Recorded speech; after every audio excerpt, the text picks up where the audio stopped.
Hi guys, welcome to Lizzie Dean Makes. So today we're doing a mini series on web coding and how to get into it. I've talked a bit in previous videos about why I'm doing this on my channel.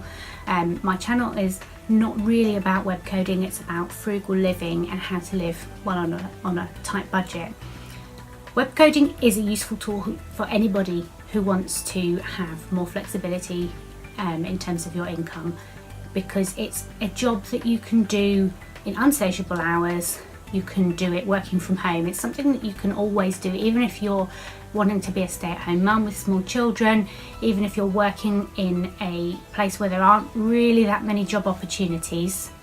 You know, if you're living in a town or a city where there used to be a big XYZ industry and that industry no longer exists, and there aren't really all that many job opportunities locally for companies that are based there, coding is something that you can do remotely for companies that are based elsewhere, like London or New York, or other big cities elsewhere in the world where those companies are actually based. But you don't have to go there to do a job for them, because you can do it all via the internet if you're doing web coding.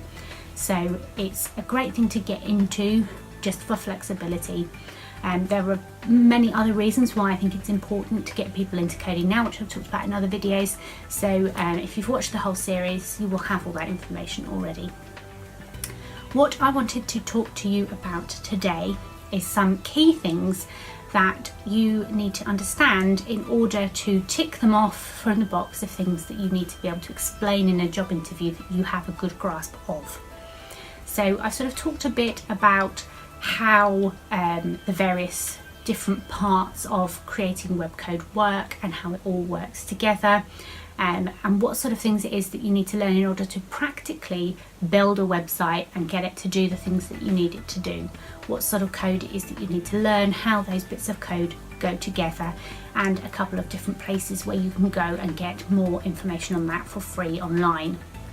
What I want to talk about now are the sort of skill set that you need to be able to understand and display and some experience of on your CV or on your portfolio website, so that you can explain to a potential employer that even though you haven't worked as a coder previously, you are capable of doing so, and you understand the things that they need you to be able to understand to work in a development team for a company on probably a larger project than you've ever worked on for yourself independently while you were learning to code. So some of the key things that you need to be able to display an understanding of are that you need to be able to write valid code that is syntactically correct and will execute in any environment. So XHTML is essentially HTML that meets the World Wide Web Consortium specification for what an HTML document should be like, exactly how it should be written.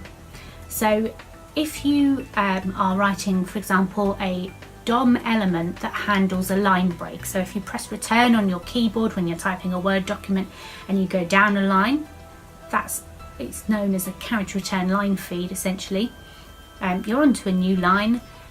That in a HTML document is described as a line break, which is a BR tag. Now, if you type angle bracket BR angle bracket, most modern web browsers will probably understand what you meant, but it's not actually valid syntax. The correct XHTML valid syntax is angle bracket BR space / angle bracket, because it's a self-closing tag in that you don't have a start tag, then the actual data or text or whatever that's going to appear within it, and a closing tag. You only have the one tag and it closes itself. There's no sort of sister tag that has an opening and a closing. It does it all in one. So the syntactically correct way of writing that is with the space and the slash.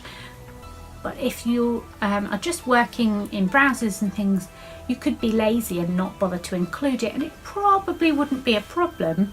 But there are certain situations where it really needs to be valid HTML that you write. So being able to display an understanding of XHTML and why you need to be able to validate and how you need to be able to validate your code are important when going for a job. So the W3C,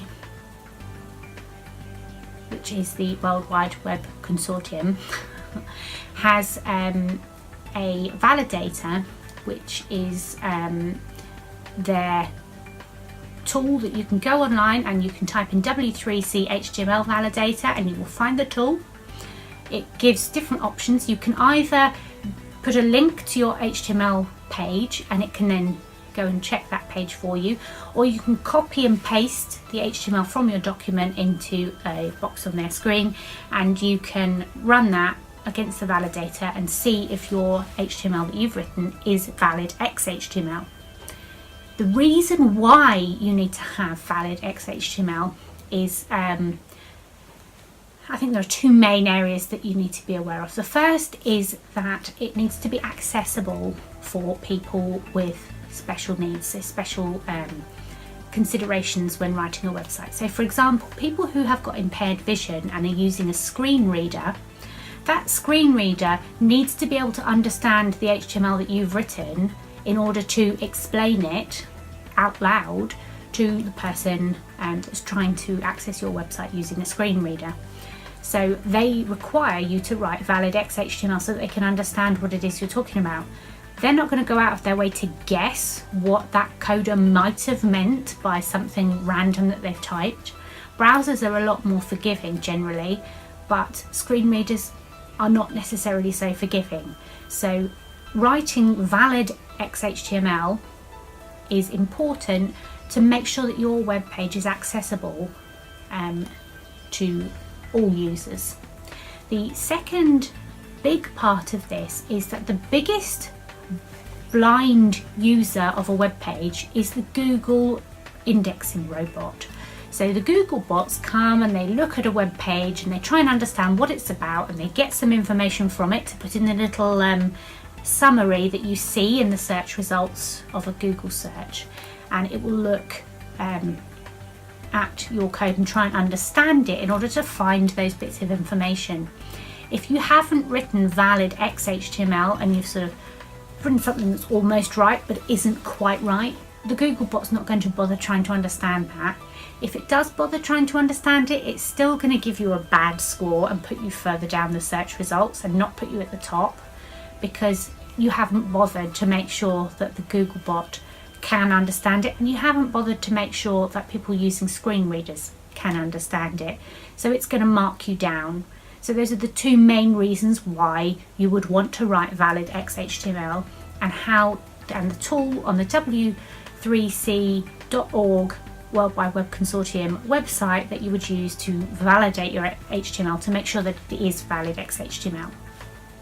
The second part of this is that there is a WAI compliancy for accessibility, and that goes more into depth on various other things apart from just having valid XHTML that impact on whether or not people with special requirements can actually access and understand your content. So there is a WAI validator. If you type that into Google, you'll come up with the page that gives you the validator tool. Again, you can put the link to your specific web page in and it will analyze that web page and give you a score and tell you which areas you would need to change to make it accessible to all users. So being able to write WAI compliant code is also important from the perspective of a company that wants to be accessible and wants to be able to say that it has ticked the box of being accessible, so that it is not viewed as a backwards and unliberal, unpolitically correct organisation that don't care about people who have additional requirements. No company wants to be seen like that, so they're going to want you to be able to make sure in your role as a developer for them that you are meeting those standards and that you are taking care of those requirements so that the company is doing its part. It's an important thing to put on your CV and to explain in job interviews that you know how to do this. so it's well worth looking into. Another key area that you want to look at when you're talking to potential employers about being a coder, but also a web developer, not necessarily just web development though, this applies to all other types of coding as well, is the ability to work as part of a team on a large project. So there are a couple of different key considerations that come into this. The first is being able to use a version control software. So for example, GitHub is a website that allows you to use the Git version control system.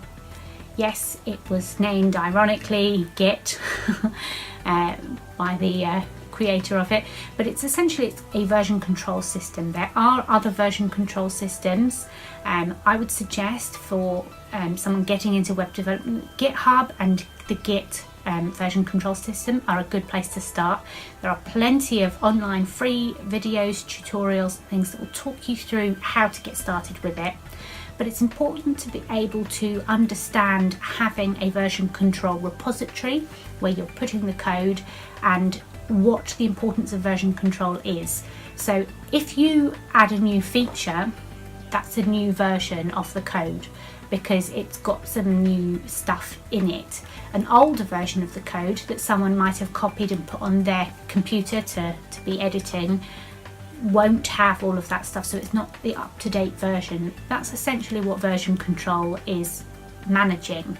If you've got multiple people working on the code at any one time and they're taking a copy of it, working on it on their computer and then saving it back to the place where all the code lives, the repository, there needs to be something to say that if you update it and then someone else up here has made some different changes and updated it and it's updating the same file, that you don't delete the stuff that they've done when you put your new stuff in, because your version didn't change that part of the file, it only changed another part.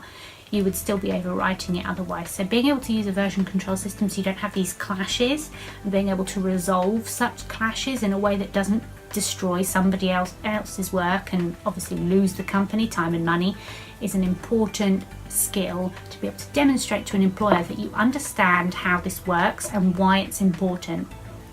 Another part of working in a team is being able to understand the importance of being able to read someone else's code or someone else being able to read your code and understand what you were thinking. This is also important when you were writing some code and you come back to it 2 years later and need to make some changes to it and you're looking at the code thinking, I can't remember writing this, I don't know what any of this means.